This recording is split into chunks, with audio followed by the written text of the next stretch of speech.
تو وہ کتب خانے کے انچارج رہے، علاؤ الدین خلجی کے ساتھ جنگ میں شامل رہے، غیاث الدین بلبن کے ساتھ جنگ میں شامل رہے، اور اس کے بعد جب ہم یہ دیکھتے ہیں کہ اس آدمی نے 20,000 سے زیادہ اشعار کہے، یعنی جو آدمی جنگیں لڑ رہا ہے، موسیقی میں اپنی زندگی دے رہا ہے، یہ بھی کہا جاتا ہے کہ ستار جو ہے وہ انہوں نے پیدا کیا، وہ ستار سے پہلے انہوں نے ایجاد کیا، ستار اس سے پہلے موجود نہیں تھا، بہت سی جو سروں کے بارے میں کہتے ہیں کہ خسرو کی ایجاد ہیں، تو اس لحاظ سے خسرو ہماری عجیب و غریب شخصیت ہے۔ خسرو سے پہلے بھی کچھ ایسی، یعنی اردو تو ظاہر ہے کہ اس وقت تک اس طرح نہیں تھی جیسے آج ہم دیکھتے ہیں، لیکن ابتدائی شکل میں کسی نہ کسی طرح موجود تھی، تو اس کی شاعری اس زمانے میں، اور لوگ بھی کچھ نہ کچھ کر رہے ہوں گے، اور بھئی ہمارا سلمان مسعود سعد کے بارے میں ہے، کچھ الفاظ بھی اس کے موجود ہیں، کچھ مصرے موجود ہیں جو انہوں نے کہے ہیں، لیکن پہلا ہندوستانی زبان کا شاعر یہ طے ہے کہ خسرو ہے۔ خسرو نے وہ زبان جسے ہم دہلوی، ہندوی یا اردو کہہ سکتے ہیں، اس میں شاعری خسرو نے شروع کی۔ یہ ایک الگ مسئلہ ہے کہ جو شاعری ہم تک پہنچی ہے وہ خسرو کی ہے یا نہیں ہے، لیکن نظام الدین اولیاء کے چونکہ وہ بہت قریبی مرید تھے، تو نظام الدین اولیاء نے کہا ان سے کہ تو فارسی میں شاعری کرتا ہے، لیکن عام آدمی جو ہے، جو سڑک پہ چلنے والا آدمی ہے، وہ کیسے سمجھے گا، ان کی زبان میں شاعری کرو۔ تو یہ باقاعدہ ہمارے پاس یعنی اس بات کی سند موجود ہے کہ انہوں نے اردو میں یا اس زمانے کی دہلوی میں یا اردو کی ابتدائی شکل میں شاعری کی۔ احمد محفوظ صاحب، امیر خسرو کی شاعری کے بارے میں یہ بھی کہا جاتا ہے کہ وہ ہماری شاعری جو ہمارا پورا ایک اتہاس اور ہماری جو پوری تاریخ رہی ہے اور جو کمپوزٹ کلچر رہا ہے اس میں وہ سمبل کی حیثیت سے بھی جانے جاتے ہیں، تو اس کمپوزٹ کلچر اور ملی جلی تہذیب کے فروغ میں امیر خسرو کا کیا رول رہا ہے؟ دیکھیے، ابھی خالد علوی صاحب نے جو باتیں کہیں وہی باتیں میرا خیال ہے کہ اس بات کو ثابت کرنے کے لیے کافی ہے کہ امیر خسرو کی جو اہمیت اور حیثیت ہے ہماری شعری روایت میں، اور خاص طور سے ہماری ہندوستان کی تہذیبی روایت میں، وہ غیر معمولی ہے۔ اب دیکھیے، اس میں بات یہ ہے کہ جیسا کہ ابھی یہ بات آئی کہ خسرو ہماری شعری روایت کا خاص طور سے، یعنی چونکہ خسرو جو ہے بنیادی طور پر تو فارسی کے شاعر ہیں، اور فارسی میں انہوں نے اتنا کہا ہے کہ اس کی مثال کم از کم ہمارے ہندوستانی دوسرے جو فارسی شعراء ہیں ان کے یہاں بہت کم نظر آتی ہے۔ لیکن اسی کے ساتھ ساتھ یہ بھی ہے، جس کی طرف ابھی اشارہ بھی کیا خالد صاحب نے، کہ خسرو کی پوری جو شخصیت ہے اور خاص طور سے ادبی اور شعری جو شخصیت ہے اس میں اتنی رنگا رنگی ہے، اتنے پہلو ہیں، اور ان پہلوؤں کا تعلق جو ہے وہ ہماری ہندوستان کی جو تہذیب ہے، جو ہمارے کلچر ہے، جس میں جیسا بھی بات آئی کہ موسیقی اور یہاں کے رسم و رواج، یہاں کے تہوار۔ بھائی خسرو نے تو جو اپنی مشہور مثنوی نوح سپہر ہے فارسی میں، اس کے پورے تیسرے چیپٹر میں، اس پورے چیپٹر میں ہندوستان کی ثقافت، ہندوستان کی تہذیب، یہاں کے رسم و رواج، یہاں کے تہوار، یہاں کی زبانیں، یہاں کے مذاہب، ان کی جیسی تشریح کی ہے، جیسی تحسین کی ہے، اور اس کے بارے میں جس طرح کے تعریفی اور تحسینی کلمات بیان کیے ہیں، رکھے ہیں، کہ اس سے اندازہ ہوتا ہے کہ خسرو کو اپنے ہندوستانی کلچر، اپنے ہندوستانی تہذیب سے کتنی گہری مناسبت اور اس سے رغبت تھی۔ تو ایک بات تو یہ، دوسری بات یہ کہ جیسا کہ آپ نے کہا کہ ہندوستانی جو مشترکہ تہذیب ہے، تو ہندوستانی مشترکہ تہذیب کی ایک بہت بڑی علامت تو خود فارسی شاعری بھی ہے، کیونکہ فارسی شاعری جو ہے وہ اصلاً تو ایران کی ہے، لیکن ہندوستان میں جو فارسی شاعری وجود میں آئی اس کے لیے بلکہ ہمارے ہاں باقاعدہ ایک اصطلاح استعمال ہوتی ہے سب کے ہندی، یعنی انڈین اسٹائل پرشین پوئٹری، یعنی وہ فارسی شاعری جو ہندوستانی شاعروں نے کی ہندوستان کی سرزمین میں وجود میں آئی۔ تو یہ خود اس بات کی علامت ہے کہ ہماری فارسی شاعری جو ہندوستانی شعراء نے کی اور جس کے سب سے بڑے نمائندے امیر خسرو ہیں، وہ خود مشترکہ تہذیب ہندوستان کے کمپوزٹ کلچر کی بہت بڑی علامت ہے۔ اور اسی کے ساتھ ساتھ جو اردو شاعری ہے، یہ الگ بات ہے کہ جیسا بھی کہا کہ خسرو کے زمانے تک اردو جو ہے وہ ابھی گویا شعری زبان کی سطح تک نہیں پہنچی تھی، بول چال کی زبان میں ظاہر ہے کہ اردو بہت تھی اور وہی بولی جاتی تھی، وہی سمجھی جاتی تھی، لیکن ادبی اور شعری جو حیثیت حاصل تھی وہ فارسی کو حاصل تھی۔ تو ایسے میں خسرو نے جو ہندوی، یا چونکہ اردو کا قدیم نام جو ہے وہ ہندی یا ہندوی ہے، تو خسرو نے جو ہندوی کلام کہا بھی ہوگا اس کو اسی لیے محفوظ نہیں رکھا کہ گویا اس کی حیثیت جو بہت ضمنی تھی، اور خاص طور سے خسرو کے جو مرشد پیر نظام الدین اولیاء، ان سے جو ان کو لگاؤ تھا، محبت تھی، اس کی وجہ سے بھی خسرو نے جو بہت سا کلام اس طرح کا کہا ہوگا تو وہ عام طور سے اپنے دوستوں اور احباب میں سنایا ان کو، اور وہی چیزیں جو ہیں وہ بعد کے زمانے میں سینہ بسینہ ہوتی چلی وہ آج تک ہمیں آج تک چلی آ رہی ہیں، جی۔ لیکن آج بھی ہم وثوق کے ساتھ نہیں کہہ سکتے کہ یہ کلام جو ہے وہ واقعتاً خسرو کا ہے، جی منسوب ہیں چیزیں۔ جی جی تو خالد علوی صاحب، خسرو پہ آپ کی تقریریں بھی ہم لوگوں نے سنی ہیں، مضامین بھی آئے، تھوڑا سا یہ ایک ریسرچ کا موضوع ہے کہ انہیں ان کے جہاں بہت سارے خطابات ہیں، القابات ہیں، انہیں طوطی ہند کہا گیا، انہیں اردو شاعری کا معمار اول بھی کہا گیا۔ تو یہ جو معمار اول، اس کا مطلب ہے کہ اردو شاعری کی ابتدا ہی ان سے ہوئی، تو اس کے بارے میں آپ کی کیا ریسرچز ہے؟ دیکھیے یہ بات صحیح ہے کہ ہمارے اردو، نہ صرف اردو والے بلکہ ہندی والے بھی، ہندی والے انہیں ہندی شاعری کا معمار اول مانتے ہیں۔ تو کسی شخصیت کے بڑا ہونے کا ایک مثال یہ بھی ہے، بھئی ہمارے سامنے بہت سارے شاعر ایسے نہیں ہیں جنہیں ہم دوست زمانے کے لوگ مانتے ہوں، لیکن خسرو کے ساتھ یہ ہے کہ مثنوی نور سفیر میں جیسے ابھی محفوظ صاحب نے کہا کہ انہوں نے نہ صرف ہندوستانی زبانوں کا تعارف کرایا بلکہ 12 زبانوں کے باقاعدہ نام لکھے ہیں، اور اس میں یہ جو ہماری زبان ہے اردو یا ہندی جسے کہتے ہیں ہندوی، اس کو انہوں نے دہلی زبان کے نام سے کہا ہے، اور غریت الکمال کے دیباچے میں انہوں نے لکھا ہے کہ میں نے ہندوی یعنی اس میں دہلوی زبان میں جسے ہم آج اردو کہہ رہے ہیں، اس وقت ظاہر ہے کہ نہ اردو نام تھا نہ اردو زبان کی شکل تھی، اس میں انہوں نے شاعری کی، اور جیسا کہ میں نے ابھی عرض کیا کہ نظام الدین اولیاء کے اشارے پہ انہوں نے یہ شاعری کی، اور انہوں نے کہا کہ میں نے جزوے چند یعنی جو شاعری کی وہ دوستوں میں بانٹ دی، کچھ تھوڑی شاعری تھی۔ میں ایک اور مثال دیتا ہوں کہ مرزا مظہر جانے جانا نے جب اردو میں شاعری شروع کی تو ان کے شاگرد تھے طابہ صاحب، عبدالحی طابہ، انہوں نے کہا حضور یہ زبان آپ کے قابل نہیں ہے، تو عام لوگوں کی زبان ہے، آپ تو فارسی میں کہا کیجئے۔ ان سے 600-700 سال کے بعد اس وقت جب خسرو اردو میں شاعری کرتے ہیں بغیر کسی احساس کم طریقے، تو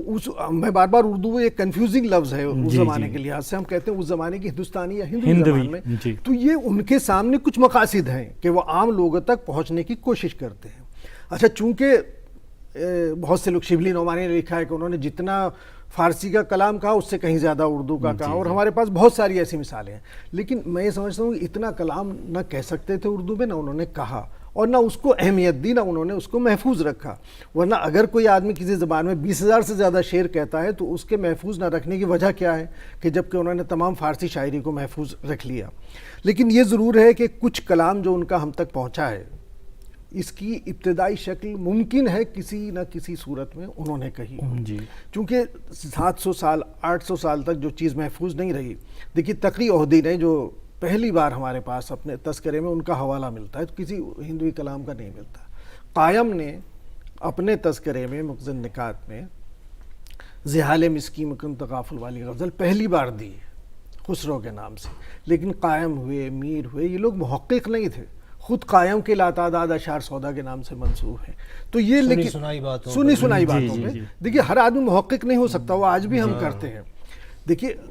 غالب کے بہت سارے اشعار غالب کے نام سے منسوب ہیں، تو جو ہمارے سامنے، میں اور ایک مثال دیتا ہوں، داغ کے سامنے قوال نے غزل پڑھی کہ علاج درد دل تم سے مسیحا ہو نہیں سکتا، تم اچھا کر نہیں سکتے، میں اچھا ہو نہیں سکتا۔ تو داغ نے پوچھا کس کی غزل ہے؟ اس نے حضور آپ کی ہے۔ کہ کہاں پڑھی تم نے؟ تو اس نے گلدستہ دکھایا۔ داغ نے اس غزل پہ چار پانچ اشعار اور کہہ کے رات کو مشاعرے میں پڑھ دی، تو وہاں کئی شاعروں نے کہا کہ یہ تو مستر خیر آبادی کی غزل ہے، یعنی اسی ہمعصر شاعر کی غزل۔ تو اس زمانے میں یہ منسوب کر دینا، اور چونکہ تحقیق اس زمانے میں اس طرح نہیں تھی، کتابیں اس زمانے میں نہیں چھپتی تھیں، میڈیا ایسا نہیں تھا، تو ہمیں بہت کچھ یہ مشکل لگتا ہے کہ خسرو کا کلام یہ سارا موجود ہے جو ان کے نام سے ہے۔ لیکن بہرحال یہ بھی ہمیں تسلیم کرنا پڑے گا کہ خسرو نے اس زمانے کی ہندوستانی زبان میں بہت سی شاعری کی۔ جی بالکل، بہت صحیح بات کہی آپ نے۔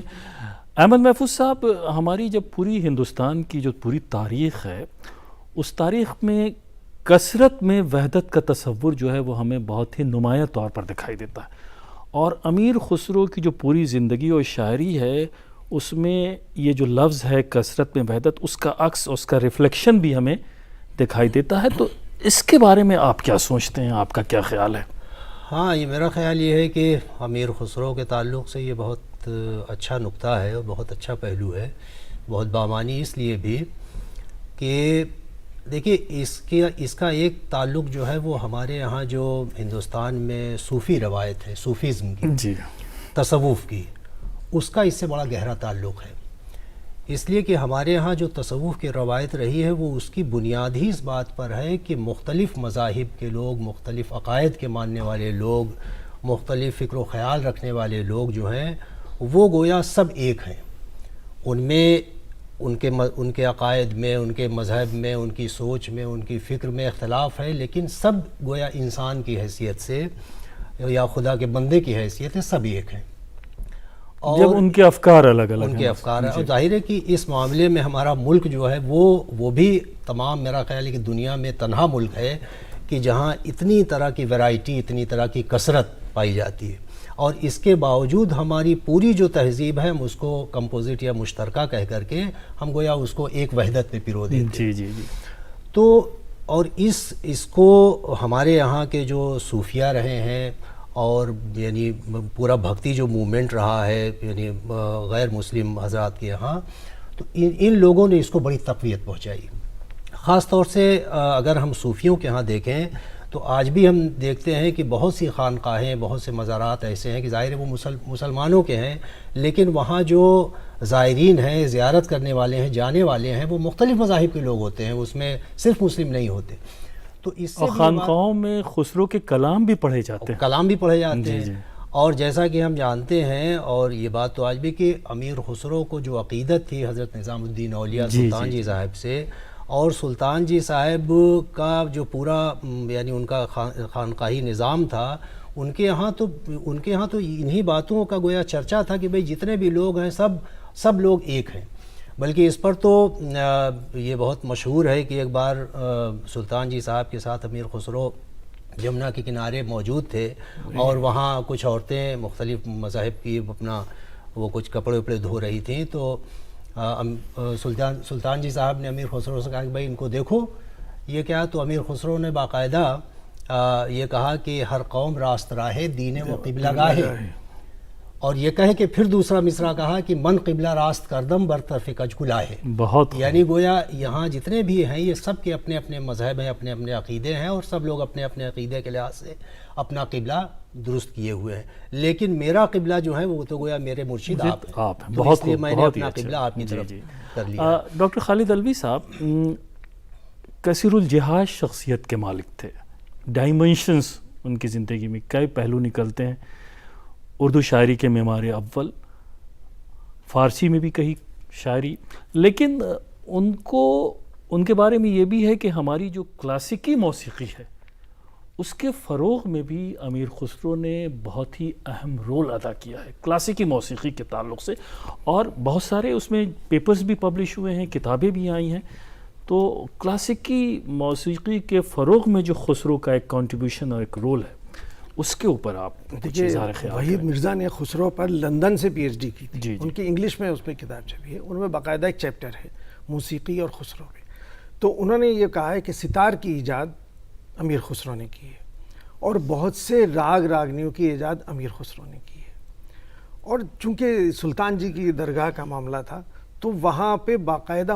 یعنی ایک سلسلہ ہے صوفیہ کا کہ جس میں نہ صرف موسیقی سننی جائز ہے بلکہ اس کے لیے باقاعدہ احترام کیا جاتا ہے، اہتمام کیا جاتا ہے، تو اس لیے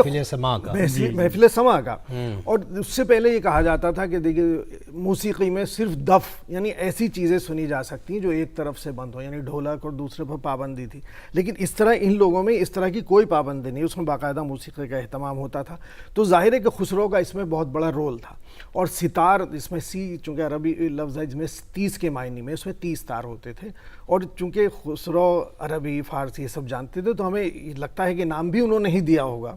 اس کے کوئی باقاعدہ ہمارے پاس سند نہیں ہے، تو لیکن ستار کی ایجاد میں سمجھتا ہوں کہ موسیقی کے لیے بہت بڑی انقلابی ایجاد ہے۔ دیکھیے ابھی جیسے بات کہی ہر قوم راست رائے کی، خسرو ہی کا ایک شعر ہے کہ گفتم بحرم محرم ای خانہ کدام است،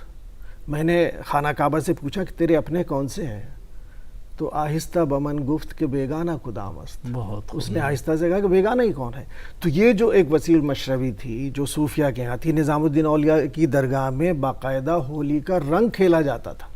آپ یہ دیکھیے کہ عام ہندوستانی سے قریب ہونے کی ساری کوششیں ان لوگوں میں موجود تھیں.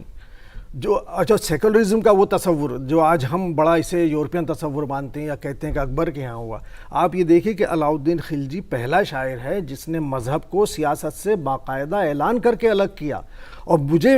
دیکھیے ہمارے پاس بہت سی چیزوں کی سند نہیں ہے لیکن مجھے یہ ماننے میں کوئی آر نہیں ہے کہ اس میں امیر خسرو کا کوئی نہ کوئی رول موجود ہوگا کہ چونکہ وہ عام آدمیوں سے جوڑتے تھے اور آبزرویشن ان کا عجیب و غریب تھا. ایسا آپ یہ دیکھیے کہ وہ عام آدمی، آپ دیکھیں ہندوستانیوں کی عادت ہے کہ پانی ہاتھ سے پیتے ہیں. وہ شعر میں کہتا ہے کہ درہیں اب لہی ہندوانے کلال بدست آب نوشن باسط سے فال. 100 پیالے رکھے ہوئے ہوں گے تو ہندوستانی ہاتھ سے پانی پیتے ہیں. تو وہ عام آدمیوں سے اتنا جڑا ہوا آدمی تھا، اتنا وابستہ تھا. وہ آپ نے فارسی کے بھی بہت سارے اشعار کوٹ کیے. احمد محفوظ صاحب، اردو شاعری میں تو ایک کنٹریبیوشن ہے لیکن جو ہماری فارسی شاعری ہے اس کے فروغ میں امیر خسرو کا کیا رول رہا، اور جو پورا ایک فارسی ادب ہے، فارسی کے جو ممالک ہیں اس میں امیر خسرو کی شاعری کا کہاں پہ ہم اس امیر خسرو کی شاعری کو دیکھتے ہیں؟ امیر خسرو کا ذکر ہو اور فارسی شاعری، فارسی روایت، فارسی ادب کا ذکر نہ ہو، اور بلکہ بھی شروع میں اپنے گفتگو میں خالد صاحب نے جو اشارہ کیا تھا کہ امیر خسرو تو ہماری ہندوستان کی فارسی شعری روایت میں اس مقام پر ہیں کہ جہاں کوئی دوسرا شاعر پہنچا ہی نہیں. اور اس کی وجہ یہ ہے کہ بلکہ میں تو یہ کہوں کہ غالب جو جلدی کسی کو خاطر میں نہیں لاتے، غالب بھی امیر خسرو کے آگے سر تسلیم خم کرتے ہیں. لیکن فیضی کے بارے میں وہ بھی کہہ دیتے ہیں ایک جملہ کہ فیضی کی بھی کبھی کبھی ٹھیک نکل جاتی ہے. گویا فیضی کے یہاں بھی گویا غالب کی نظر میں یہ ہے کہ صاحب فیضی جو ہیں ان کے یہاں بھی، لیکن امیر خسرو کے بارے میں وہ کہتے ہیں غالب کہ صاحب امیر خسرو جیسا شاعر اور فارسی دانی اور فارسی کی شاعری اور فارسی کا کلام جو ہے اس کا کوئی جواب نہیں. تو یہ بات خود اپنے آپ میں اتنی غیر معمولی ہے، اتنی بڑی بات ہے کہ خسرو جو اپنی پوری اتنی بڑی، یعنی ہندوستان میں اگر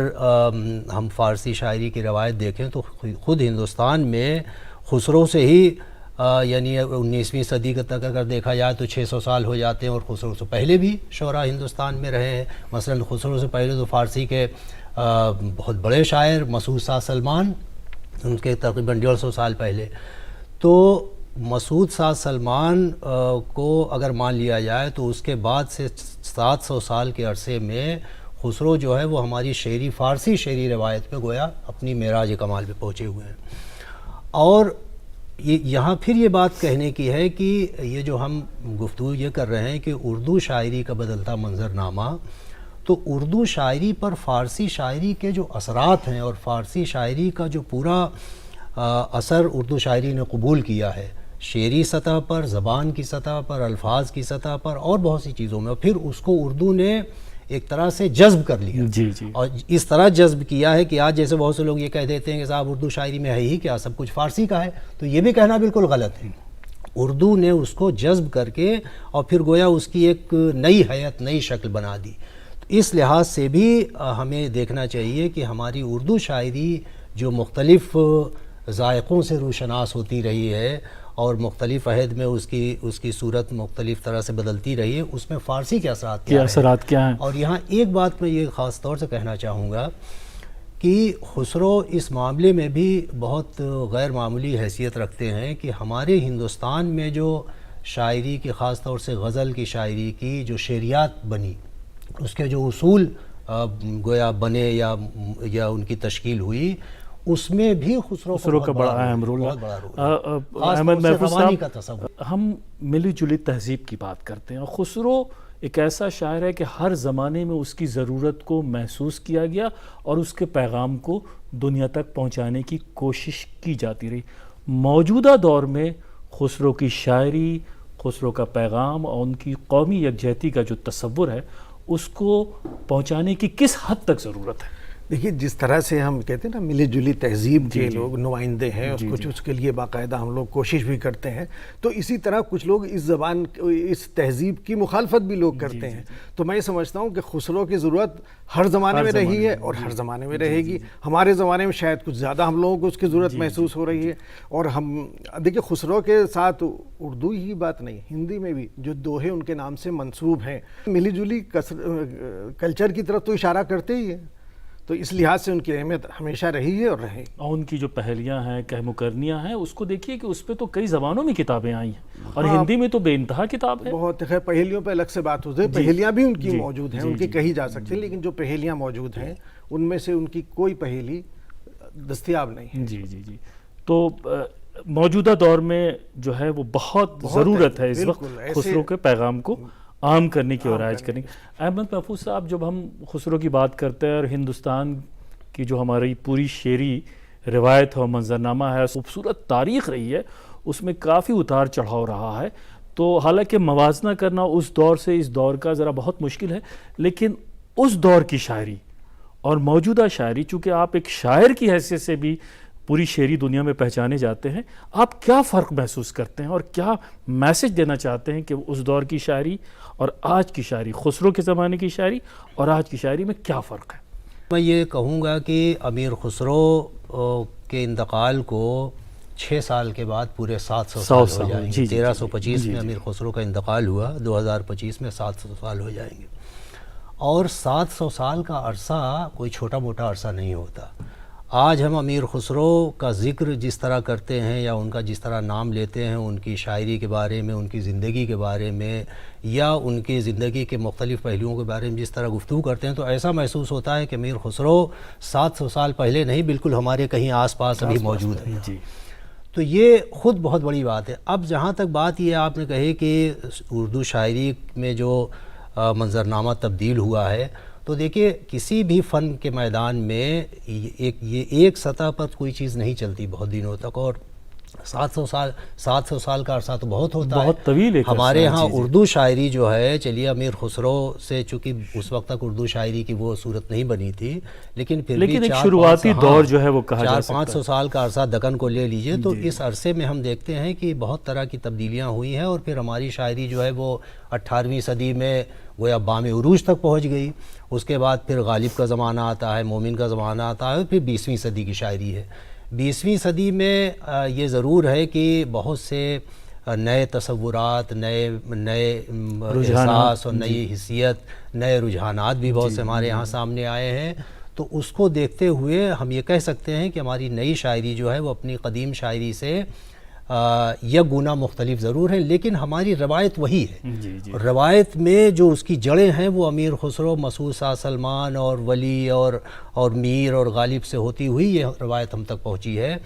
تو اپنی روایت سے جو رشتہ ہے ہمارا، وہ جس طرح سے پرانی صدیوں میں مستحکم تھا، میں سمجھتا ہوں کہ آج بھی اسی طرح رشتے کو مستحکم رکھنے کی ضرورت ہے، تاکہ ہم اپنی روایت سے پوری طرح استفادہ کرتے رہیں. بہت بہت شکریہ ڈاکٹر خالد علوی صاحب، پروفیسر احمد محفوظ صاحب. تو ناظرین، آپ نے دیکھا کہ ہم نے گفتگو کی ڈاکٹر خالد علوی اور پروفیسر احمد محفوظ صاحب سے امیر خسرو کی زندگی اور ان کی شاعری، ان کے عہد، ان کے زمانے کی تہذیب، اور ہم نے کوشش کی کہ ہر پہلو پر گفتگو ہو سکے. اور ہمارے مہمان مقررین نے، ایکسپرٹس نے پوری کوشش کی ہے کہ امیر خسرو کی زندگی اور ان کی شاعری کے ہر پہلو پر گفتگو ہو جائے. تو اگلے ایپیسوڈ میں ہم پھر حاضر ہوں گے کسی نئے شاعر کی زندگی اور اس کی شاعری کو لے کر کے اپنے مہمانوں کے ساتھ. تب تک کے لیے اجازت دیجیے. آداب. زحال مسکین مکن تغافل، درائے نینا بنائے بتیاں، کتاب ہجراں ندارم جاں، نہ لیہو کاہے لگائے چھتیاں.